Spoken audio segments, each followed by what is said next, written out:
नमस्कार विद्यार्थियों, मैं सिंबूराम, सहायक आचार्य हिंदी, राजकीय महाविद्यालय अटरू 12। प्रिय विद्यार्थियों, इस वीडियो में हम निबंध के प्रकार या भेदों का अध्ययन करेंगे। विषय की दृष्टि से निबंध का क्षेत्र अत्यंत व्यापक और असीम है। विषयों के दृष्टिकोण से निबंध भी अनेक प्रकार के हो सकते हैं। प्रधानतः विषयों की विविधता एवं प्रतिपादन शैली की विधि के आधार पर अनेक विद्वानों ने निबंधों के विभिन्न प्रकार अपने अपने मतानुसार पृथक पृथक रूप से बताए हैं। वस्तुतः निबंध एक उत्कृष्ट साहित्यिक विधा है।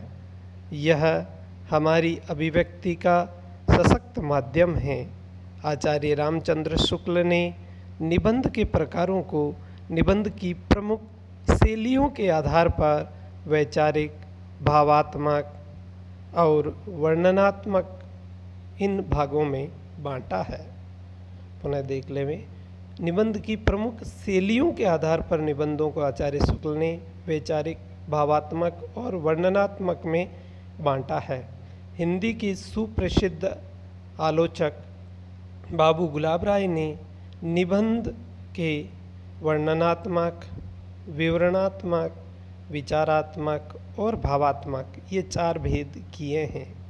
बाबू गुलाब राय के अनुसार निबंध के 4 भेद हैं, जिसमें पहला वर्णनात्मक, दूसरा विवरणात्मक, तीसरा विचारात्मक और चौथा भावात्मक।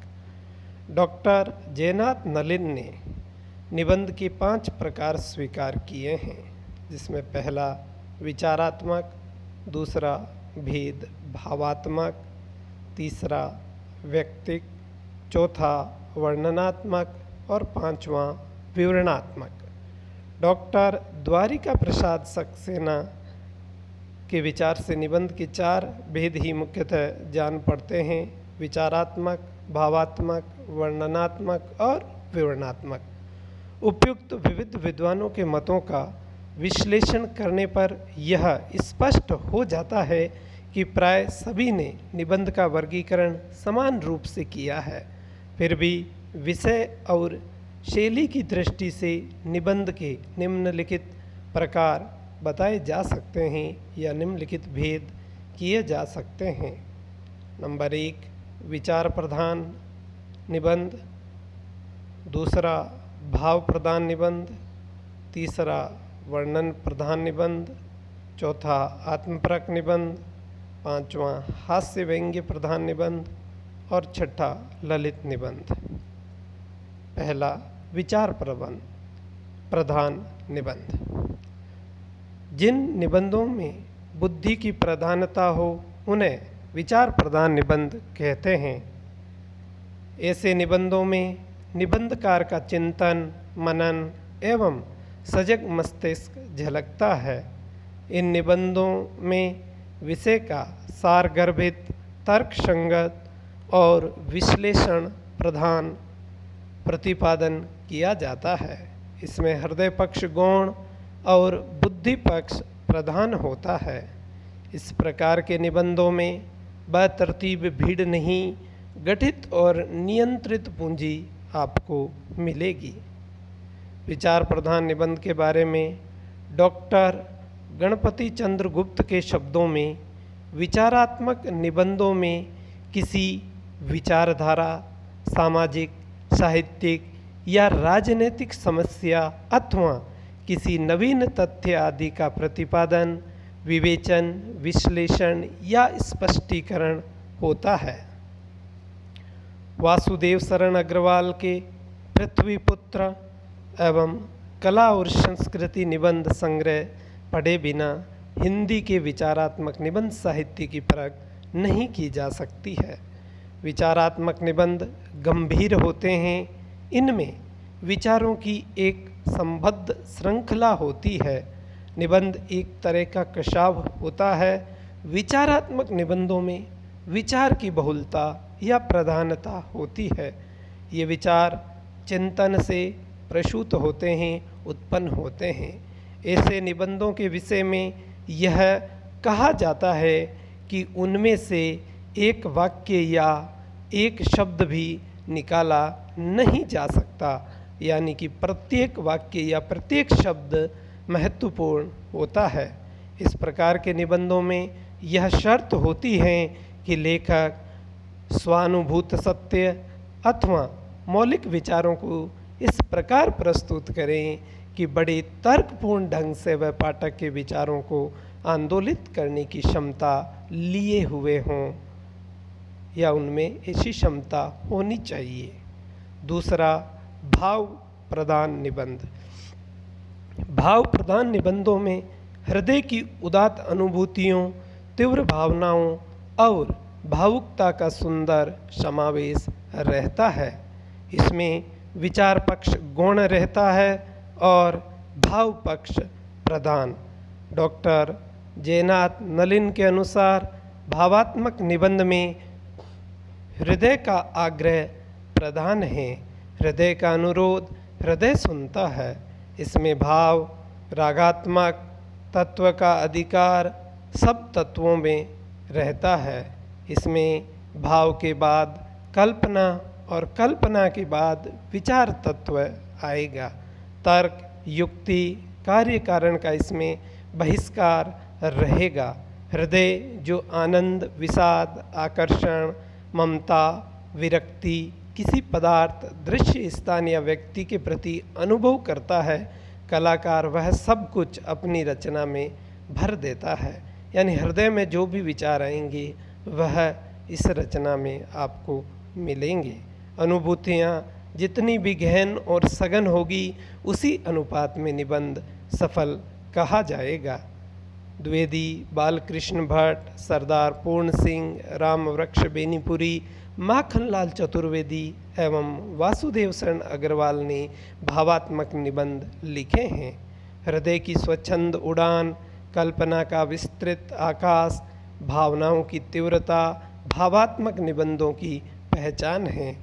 अपने व्यक्तिगत अनुभव, आनंद, विषाद, सुख दुख, अनुराग, वैराग आदि को सहजे वे लेखक गहन अनुभूतियों और निश्चल तीव्र भावों को भावात्मक निबंधों में व्यक्त करता है।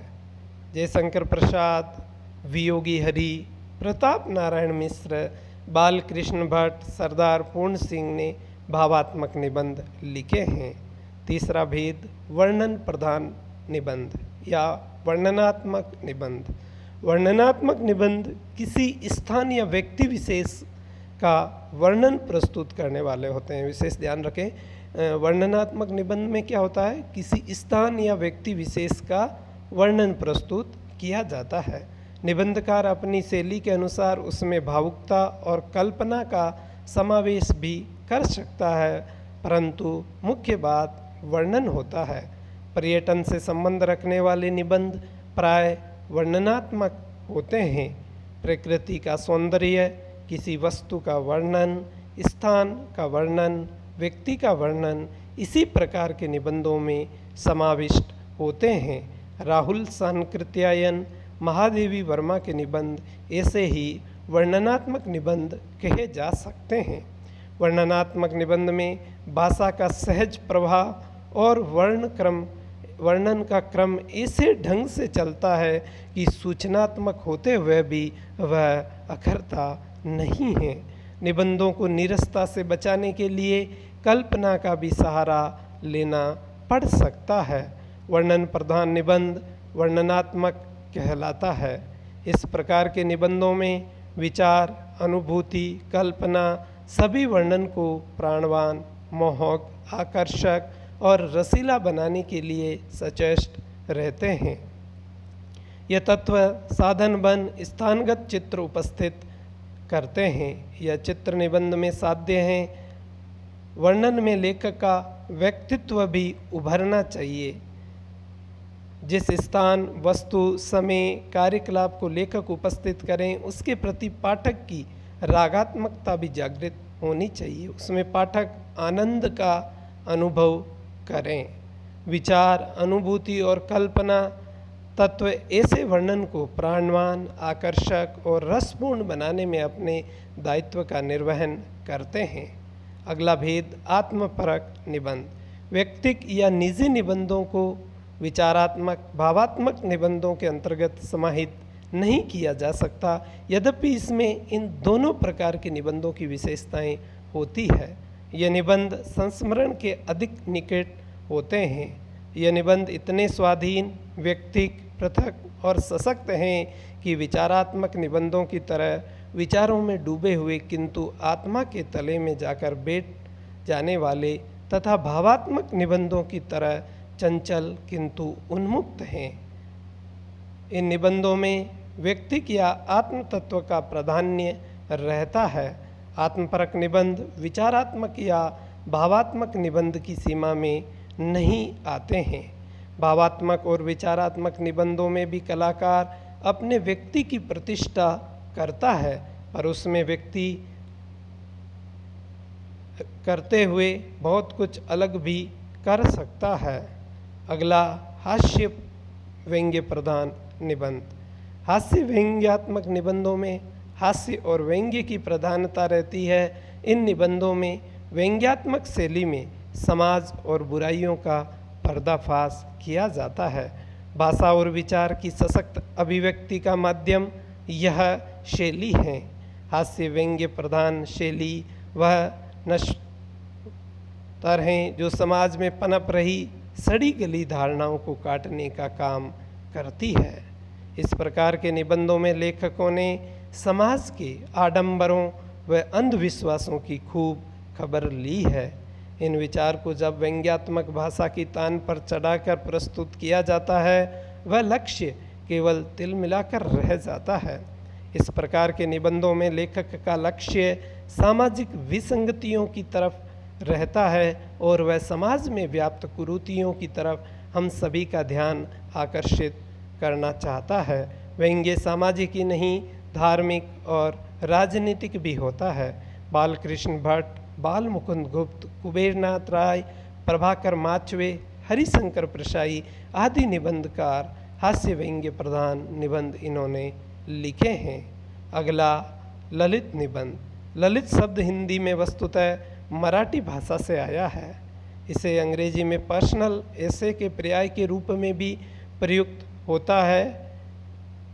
इसके अन्य नाम आत्मपरक निबंध, व्यक्तिवादी निबंध, व्यक्ति व्यंजक निबंध, निजात्मक निबंध हैं। ये निबंध अभिव्यक्ति के श्रेष्ठ माध्यम हैं। इसमें कोई एक विषय निश्चित नहीं होता, व्यक्तिपरकता यहाँ प्रधान होती है। इन निबंधों में स्वानुभूति व कल्पना का बाहुल्य रहता है। ललित निबंध के नाम अलग अलग विद्वानों ने बताए हैं, जिसमें प्रभाकर माचवे ने इसे आत्मनिबंध, विश्वनाथ प्रसाद तिवारी ने ललित आत्मपरक निबंध, गंगा प्रसाद गुप्त ने व्यक्तिवादी निबंध और डॉक्टर विद्यानिवास मिश्र इसे व्यक्ति व्यंजित निबंध कहते हैं। ललित निबंध शब्द में ललित विशेषण निबंध शब्द में जोड़ने से बनता है। पुनः देखें, ललित निबंध शब्द में ललित विशेषण जोड़ने से बना है। ज्ञानकोश में ललित शब्द के अर्थ इस प्रकार बताए गए हैं, अर्थात ललित यानी सुंदर, रमणीय, निर्दोष, प्रिय, दोलायमान, हिलता डोलता हुआ, श्रृंगार रस का एक कायिक भाव। प्रयत हिंदी कोश में ललित शब्द क्रीड़ाशील, कामी, सुंदर, रमणीय, प्रिय आदि अर्थ बताए गए हैं। वामन शिवराम आप्टे ने ललित में निम्न अर्थ बताए हैं: क्रीड़ासक्त, खेलने वाला, श्रृंगार प्रिय, क्रीड़ा प्रिय, स्वेच्छाचारी, विषय आसक्त, प्रिय, सुंदर, मनोहर, सुहावना, लावण्य में रुचिकर, अभीष्ट, मृदु, कोमल आदि। इस प्रकार रामचंद्र वर्मा ने ललित की व्युत्पत्ति बताते हुए निम्न अर्थ बताए हैं: ललित यानी मनोहर, सुंदर, प्रिय और प्यारा। धन्यवाद।